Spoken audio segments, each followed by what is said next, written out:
a Williams World Cup System 3 power supply, and that one I have rehabbed and tested it, and it works perfectly fine. But the tougher part was the System 3 MPU and driver board. And I'd abated alkaline corrosion on the MPU board. You can see where the bare copper has been conformal coated. And then is set to the task of replacing all the sockets on this board. And System 3 boards are boogers because you have 1, 2, 3, 4, 5, 6, 7, 8, 9, 10 sockets to replace. These were all Scanby sockets. They had to go. Headers all the way around. Power input filter cap. Did the modification to update this board to a System 4 board. There's also a jumper on the back of the board from here to pin 1. And the 40-pin connector has been replaced, and all the headers on the driver board. Now, what was driving me crazy is I had this board booting, I thought, but then once in a while it would just flake out. And I thought it was a problem on the MPU board. But I have another System 3 board that is known working, and I could swap chips around. I eventually figured out, as I was laying in bed one night thinking about this, that it could have been the driver board. And sure enough, it was one of the 6821s on the driver board, and it was this one, but I've replaced it, and this board now works perfectly. So we have the score displays doing what a System 3 score display will do.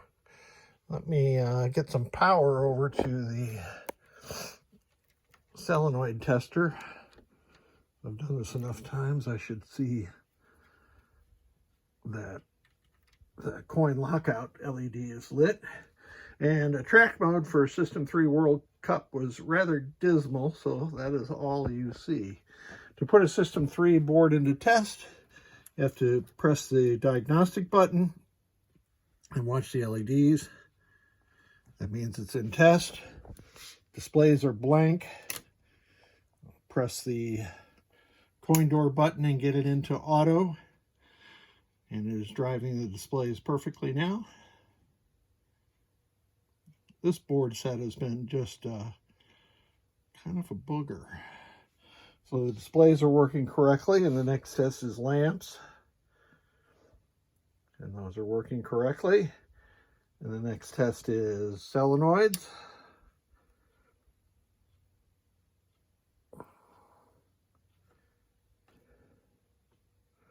And they go slow in System 3 land. I've only got that attached to 5 volts, so they're not very bright. If you watch some of my other videos, I usually attach that to 12 volts, and it is a lot brighter.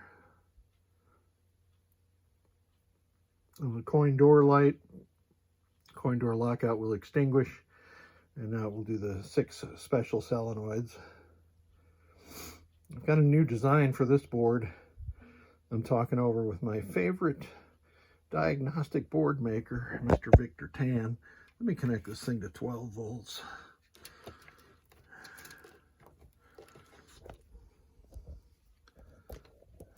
There are numerous things that you can get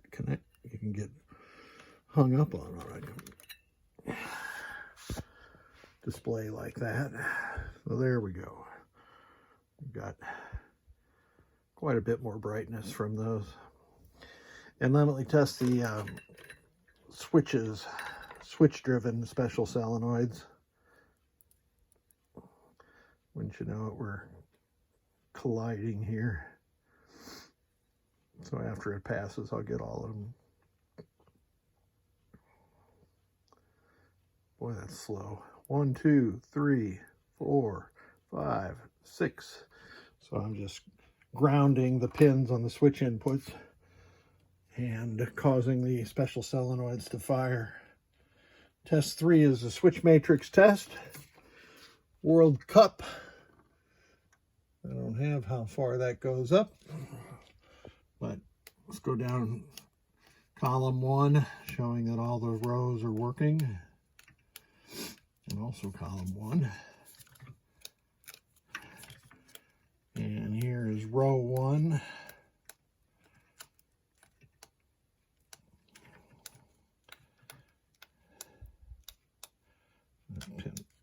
switch 40 must be the last switch that World Cup uses. I will verify that. And that is it. The rest of the switches are, or the rest of the tests are, the rest of the selections are audits. So I'll reboot it and we are back to operating condition.